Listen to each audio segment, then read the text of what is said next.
G'day guys, quick discussion on Matt Burton. It's hard to limit it to a few minutes, but I'll try. Okay, so there's going to be a heap of headlines coming out in relation to Matt Burton and his 2024 contract. It'll flip and flop. They've already started with the Serrato thing. So then you got your next headline, whether Serrato makes a decision to stay at the Panthers or go to another club, or if he goes to Canterbury. So you got your headlines from that. I'll tell you straight up, Serrato signing with the Dogs is probably 1%. I'd give it 1% influence on Matt Burton's decision, right? Of whether he stays or goes. If the Dogs keep holding off, right? So if we look to 3 or 4 weeks away from now, they will be talking about the urgency to get the coach in to keep Matt Burton. How's he supposed to stay if he doesn't know who the coach is going to be? That's what they'll say, right? So we're talking about a kid who signed a contract in 2020 with an insurance policy for 2024, which starts in 22. He had the best year of his life in 2021. He could not have foreseen that and didn't foresee that.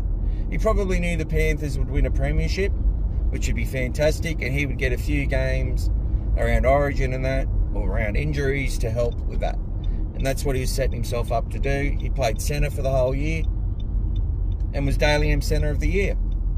He was already worth, if he was signed a contract on that day, you can't tell me that any club with the money wouldn't have paid him 700, 800 grand on a 2 or 3 year deal. They're probably trying to lock him up on 5 years.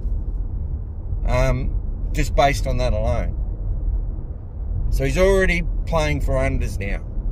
Because, he could have got injured in 21 and be out for 12 months. He could have not played a game last year.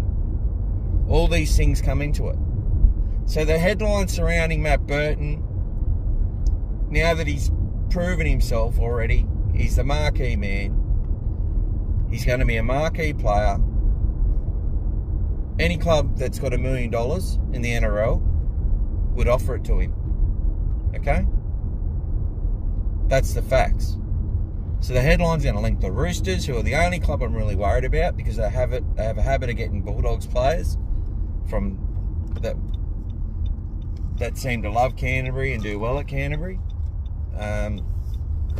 We're all scarred from Sonny Bill, and we're scarred from, in hindsight, from when Jonathan Thurston was let go.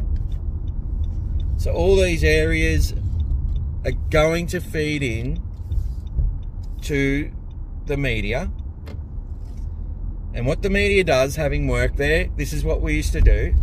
So the media would sit there, the journalists would come up with all the headlines, and what the salespeople do is relate the headlines from the past around certain names and how many clicks and impressions they get, and then all the work they've done to improve in those areas and what they project to get from just these people that they've got in the past. And then they'll say there's all these other names that they've got, right?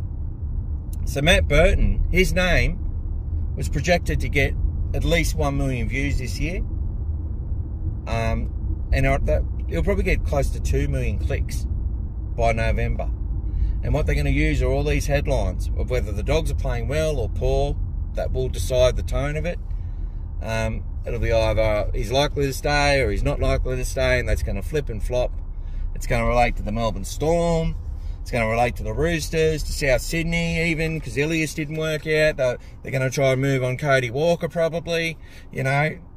They might even go back to the Broncos. Reynolds, if he keeps getting injured, they'll talk about they need that 5'8" to help Reynolds, and Reynolds needs that, and that 5'8" needs Adam Reynolds. They'll talk about him going to the Broncos. So that's all the sort of headlines they're going to be linked to. But the big ones that you'll hear right now is that the Dogs need to pick who their coach is, or Matt Burton may leave. The fact is, he's not going to start negotiating till November. And he was always going to be doing this based on the season he had last year. And the way things are panning out this year, it's a no-brainer. So don't get your knickers in a knot.